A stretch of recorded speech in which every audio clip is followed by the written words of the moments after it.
Greatness is nothing but collection of good habits. What a powerful statement that is. Let me repeat. Greatness is nothing but collection of good habits. It means that your daily rituals, your small habits act as building blocks of your greatness. Let me talk about someone we all know. Michael Jordan. We all know that Michael Jordan was a great player, but very few know that he was not selected in his team in his high school. He was not selected because of his bad habits in form of commitments. He was not committed to the game. When he went ahead and asked his coach, "Why didn't you select me in the team?" His coach replied, "Most probably I'm going to keep you in the team next year, but in one condition." And the condition was that he had to show up for the practice every single day for next 1 year, 6 in the morning in the basketball court. And he did that. He showed up every single day for the practice and practiced hard. And next year, he was selected in his team.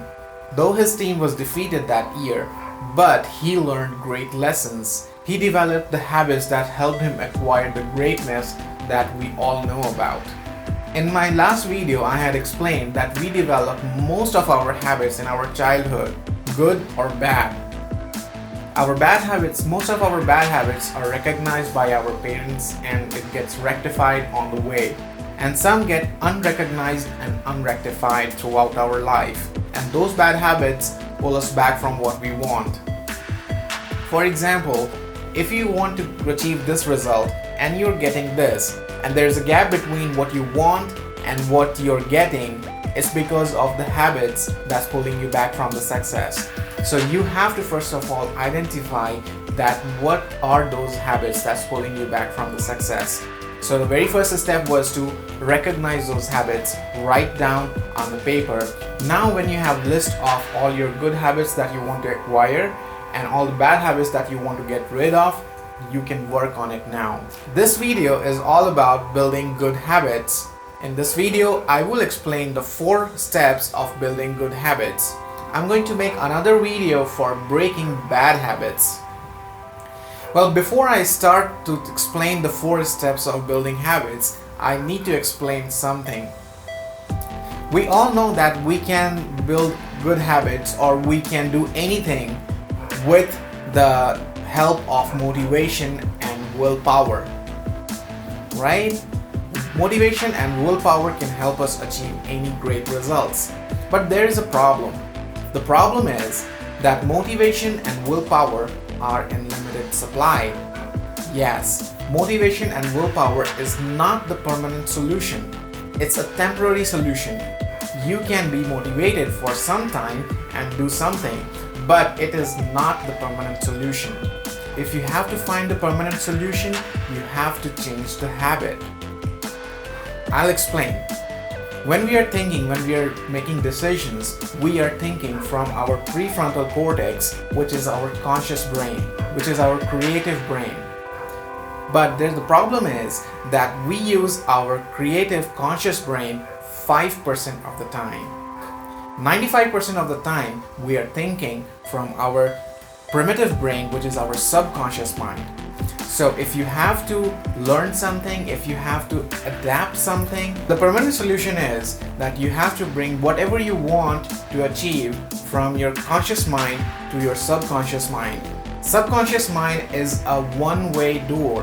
Whatever information, whatever habit, whatever behavior is acquired by your subconscious mind, it stays there forever. It stays there forever throughout your life. So it is a really good idea if you have to do something to achieve success. If you think that this behavior is going to help you, this habit is going to help you achieve your success, you have to bring that idea to your subconscious mind. Someone has said, first you build your habits and then your habits build you. I'll repeat. First you build your habits and then your habits will build you. So here are the 4 steps of building good habits. Number 1, you have to make it so simple and easy. Yes, the very first step is to make it really simple and easy. For example, you identified that you have to improve your grades in math. And if you wake up 5 in the morning instead of 7 in the morning, you will have 2 hours to practice for your math. But if you start waking up 2 hours early right away, your subconscious mind is going to resist that. There's a good chance that you will fall back and you will start waking up at 7 in the morning again. So we have to make it real simple and easy that the subconscious mind doesn't resist it. So the trick here is that small marginal gains, small incremental change that the subconscious mind doesn't recognize, you have to work in that way. So the good idea is to wake up at 6:45, give it a 15 minutes gap. If you start waking up at 6:45 instead of 7, that is hardly any change for the brain to recognize. And once you are very comfortable waking up at 6:45, then you can put back your alarm clock at 6:30.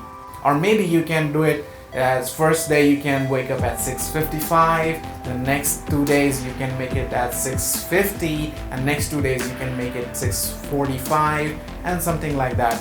The idea is to make small incremental changes every day so that your brain, your subconscious mind doesn't resist. Number 2, you have to make it so obvious. You have to change your environment like that it is obvious for you to make that change. I'll give you my example. I wanted to lose weight and I made all the efforts. I wanted to work out. I joined gym. I even paid for gym. But using my motivation and willpower, hardly I could go there for 5 to 6 to 7 days maximum. And after 7 to 8 days, I came back to my original routine. That was really difficult for me to go to the gym, and because after 5 or 6 days, my motivation was out. I was running out of motivation, out of willpower. So what I did, I bought equipments, the gym equipments, my dumbbells, my barbells, my cycle, and in my home, and I kept it in my living room. Since I had my equipments in my living room, it was really difficult for me to avoid looking at them. I saw them when I entered the room, I saw them when I exited the room. So it was, my gym equipments were all around me. So every time I saw them and I was not doing the exercise, I was not working out, I felt like I had a commitment to them and I had to work out. So even if I missed for 2 days, third day was for sure I went ahead and did the workout. So create your environment in such a way that you make it obvious for making the change. Number 3, reward yourself. Yes, habit needs rewards. For example, I love to eat chocolate. So every time I finish my workout, I eat the chocolate. So that's a rewarding system. Link the habit that you want to acquire with an existing habit and you will see the result. For example, if you love to talk to your friends, do not talk to your friends until you finish this task. Link your existing habit with the habit that you are acquiring right now and you will see the result. Another example is that maybe you like to play video games. So do not play video games until you finish this task that you have to do. You're trying to acquire a new habit. Do not play the video game until you finish this task. Number 4, consistency. It's as important as anything. The most important part, repeat every day. There is a discrepancy between how long it takes to build a habit from 21 days to 66 days. As far as I am concerned, I give a 100-day commitment once I have to build a habit. So those were the 4 steps of building habits. Number 1, make it real simple and easy. Number 2, change your environment, make it so obvious for you so that you cannot resist. Number 3, reward yourself. And number 4, repeat. Friends, that was all for today, and in my next video I will explain how to break the bad habits. Let me know in the comments below that what good habits that you are trying to acquire. If you're watching my video for the first time, please subscribe to my channel and press that bell icon so that you receive notifications every time I post a video. I hope you have a great day and keep learning.